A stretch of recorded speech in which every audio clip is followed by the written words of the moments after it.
చర్చకు సిద్ధమని ఇక్కడున్న చూడు. కాంగ్రెస్లో ఎవరు కేసీఆర్కు సరిపోరట. సో ఆయన స్థానంలో సీఎం రేవంత్ ఆవగింజంత కూడా కాదు కేటీఆర్. కాంగ్రెస్ వల్ల పిచ్చి కూతలు వినొద్దనే కేసీఆర్ అసెంబ్లీకి వస్తలేదు. ఆయన రావద్దనేదే నా అభిప్రాయం. బడ్జెట్ సెషన్కు మాత్రం వస్తారు. ఢిల్లీలో రేవంత్ మాట చెల్తలేదట. తన వాళ్లకు పదవులు దక్కలేవు. కాంగ్రెస్లో బీజేపీ కోవట్లు ఉన్నారంటూ రాహుల్ కామెంట్లు రేవంత్ ఉద్దేశించినట. రేవంత్ చుట్టూ 4 రియల్ ఎస్టేట్ బ్రోకర్లు చేరారు. వేల కోట్ల కుంభకోణానికి తెరదీశారంటూ ఆరోపణ. కాంగ్రెస్ పార్టీలో ఎవరు కేసీఆర్ స్థాయికి సరిపోరంటూ బీఆర్ఎస్ వర్కింగ్ ప్రెసిడెంట్ కేటీఆర్ వ్యాఖ్యానించారు. కేసీఆర్ స్థాయి కాంగ్రెస్లో ఎవరికి లేదు. కేసీఆర్ స్థాయిలో రేవంత్ రెడ్డి ఆవగింజంత కూడా కాదు. కాంగ్రెస్ వాళ్ళు మాట్లాడే పిచ్చి పనికి మాలిన మాటలు, కారు కూతలు వినకూడదనే కేసీఆర్ అసెంబ్లీకి రావడం లేదు. ఆ పిచ్చి పనికి మాలిన మాటలు వినడానికి కేసీఆర్ అసెంబ్లీకి రావద్దనేదే ఒక కొడుకుగా, పార్టీ ఎమ్మెల్యేగా నా అభిప్రాయం.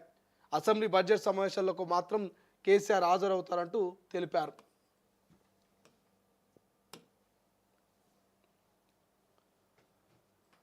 ఇక బుధవారం గవర్నర్ ప్రసంగానికి ఆ తర్వాత కొన్ని కార్యక్రమాలకు కూడా వస్తారని పేర్కొన్నారు.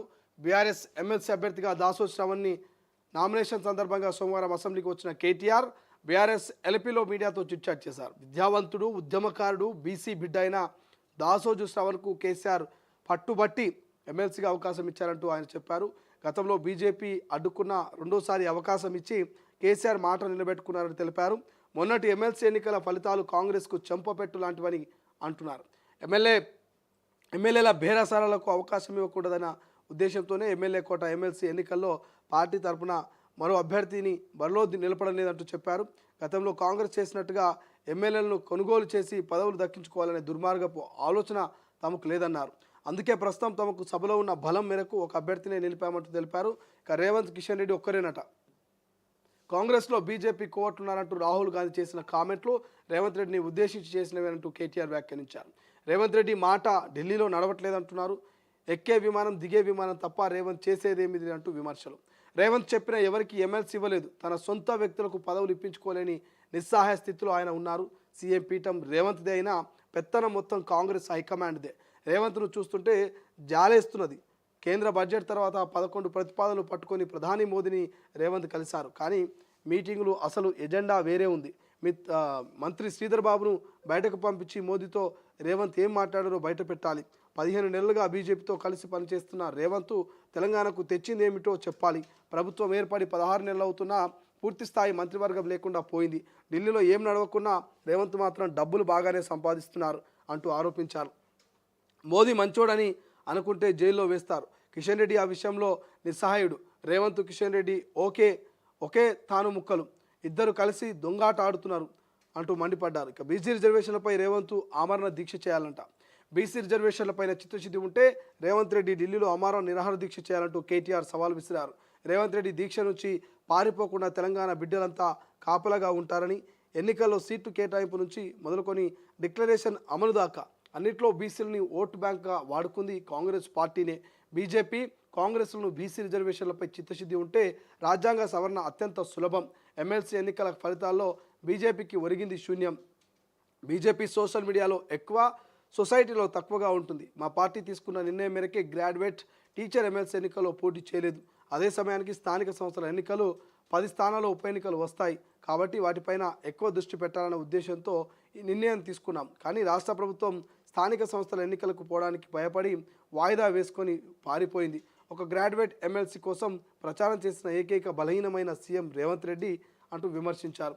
బడ్జెట్ సమావేశంలో ఏముండదని, అవే అబద్ధాలు, అటెన్షన్ డైవర్షన్ తప్ప ప్రజలకు ఒరిగేదేమి ఉండదంటూ కేటీఆర్ విమర్శించారు. పెట్టేది డొల్లా బడ్జెట్ అని, రాబోయే 15 రోజుల్లో మరోసారి ఫార్ములా ఈ రేస్ కేసును తెరపైకి తీసుకొచ్చి అటెన్షన్ డైవర్షన్ చేయబోతున్నారని చెప్పారు. నా తెలంగాణ తర్వాత దేశంలో ఏదైనా రాష్ట్రం అభివృద్ధి చెందాలని అనుకుంటే అది ఏపీ మాత్రమే. తెలంగాణ పరిశ్రమలు ఏపీకి తరలిపోతున్నాయని ఉద్దేశంతోనే ఆవేదన వ్యక్తం చేశాను. ఏపీ అభివృద్ధి చెందితే సంతోషపడతాం, కానీ ఆ కాంగ్రెస్ ప్రభుత్వం హయాంలో తెలంగాణ వెనుక పడుతున్నదని బాధ కలుగుతున్నది. చంద్రబాబు కూడా కాళేశ్వరం ప్రాజెక్టు గొప్పతనాన్ని ప్రశంసించారు. అయినా రేవంత్ రెడ్డికి కాళేశ్వరం అంశంలో సిగ్గు రావడం లేదంటూ విమర్శలు చేశారు. సో రైట్, ఇది ఇక ఐఎఫ్ఎస్ఐ తీసుకొచ్చింది కుట్రనట. ఏమో ఏంది ఎఫ్ఎస్ఐ తీసుకొచ్చేందుకే కుట్రనట. రేవంత్ వెనక నలుగురు రియల్ ఎస్టేట్ బ్రోకర్లు ఉన్నారంటూ కేటీఆర్ ఆరోపించారు. ఇక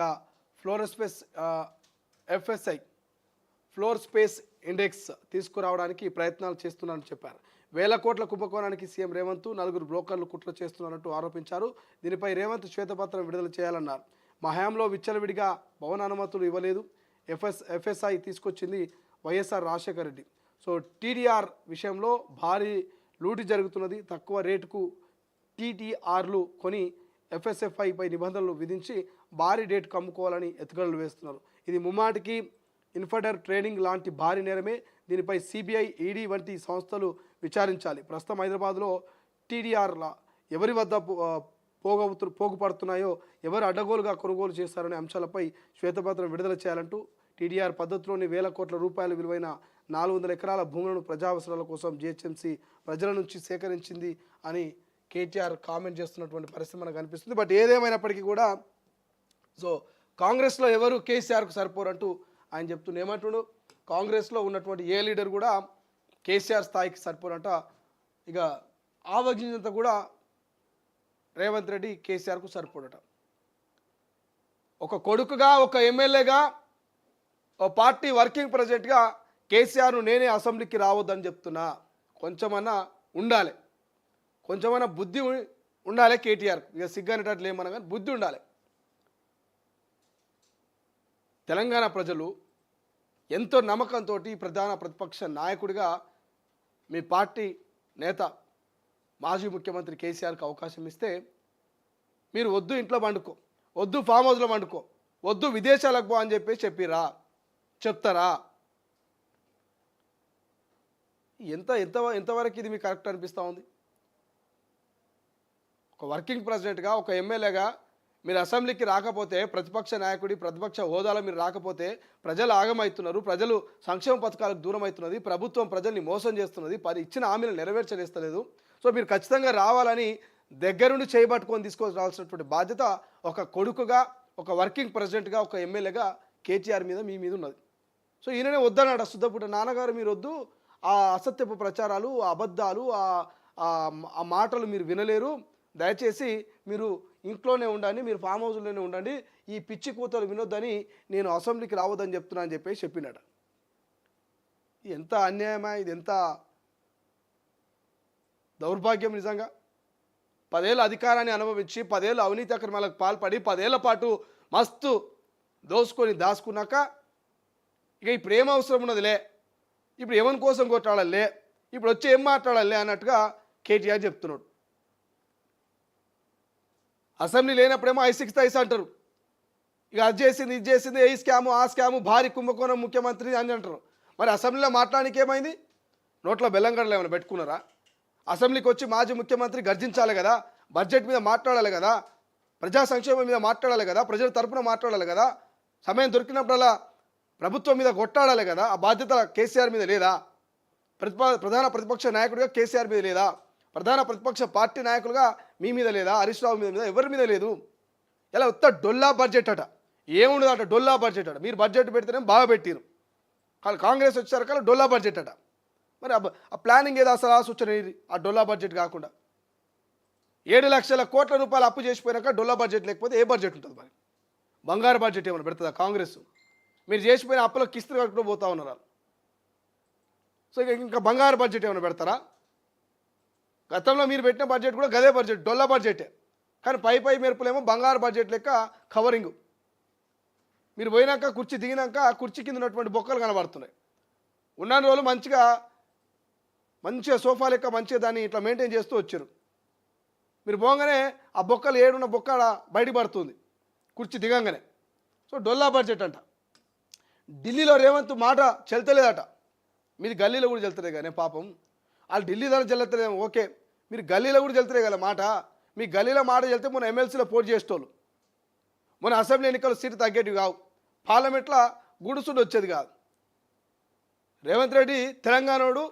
సో తెలంగాణలో ఆయన మాట చెల్తున్నది, ఢిల్లీలో చెల్తలే అనేది మీ ఉద్దేశం. సో ఢిల్లీలో చెల్లకూడదు సరే, కనీసం తెలంగాణలో అయినా రేవంత్ రెడ్డి మాట చెల్తున్నదని మీరు ఒప్పుకుంటున్నారు కదా. మీ మాట తెలంగాణలో ఉన్న గల్లీలో కూడా చెల్తలేదు. ఎవడైనా బీఆర్ఎస్లో మాట వింటున్నారా? కేసీఆర్ మాట ఎవడన్నా వింటున్నాడా? సో ఎట్లా అయిపోయిందంటే రాజకీయాలు రేవంత్ చుట్టూ నలుగురు రియల్ ఎస్టేట్ బ్రోకర్లు చేసి చేరారట.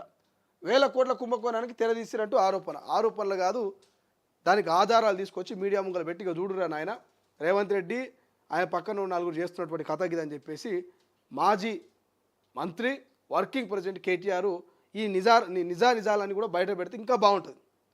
ఈ నిరాధారమైనటువంటి ఆరోపణలు చేస్తూ కాంగ్రెస్ వాళ్ళు ఏదో బీఆర్ఎస్ వాళ్ళను, బీఆర్ఎస్ ఏదో కాంగ్రెస్ వాళ్ళు ఒకరి మీద ఒకరు విమర్శలు చేసుకొని బురద జల్లుకునే కంటే కేటీఆర్ గారి దగ్గర నిజంగానే ఆధారాలు ఉంటే అది తీసుకొచ్చి మీడియాకి ఇస్తే అయిపోతుంది కదా. ముఖ్యమంత్రి ఆ కుంభకోణం మీద బయటపడుతుంది కదా, ఆయన బయట పెట్టడు, ఆ కుంభకోణం బయటపడదు. సో ఇట్లా వార్తలకు పత్రికలకు మాత్రమే ఇక అది నడుస్తూ ఉంటుంది.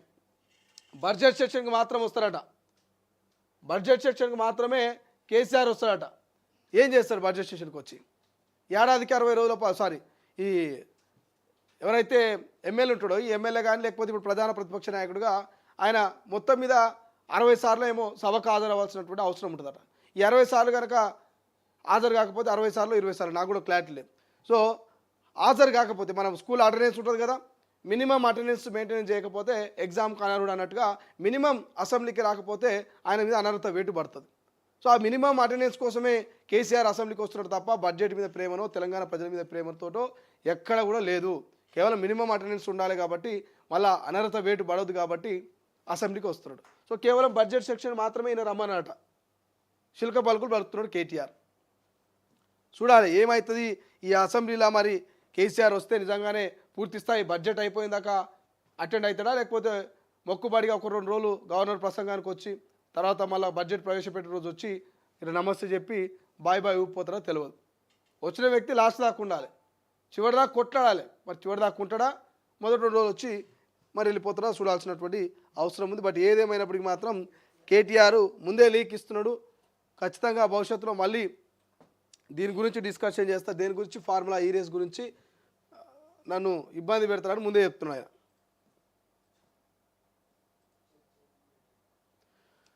ఇక క్యాబినెట్లోకి రాములమ్మ విస్తరణ సమయంలో బెర్త్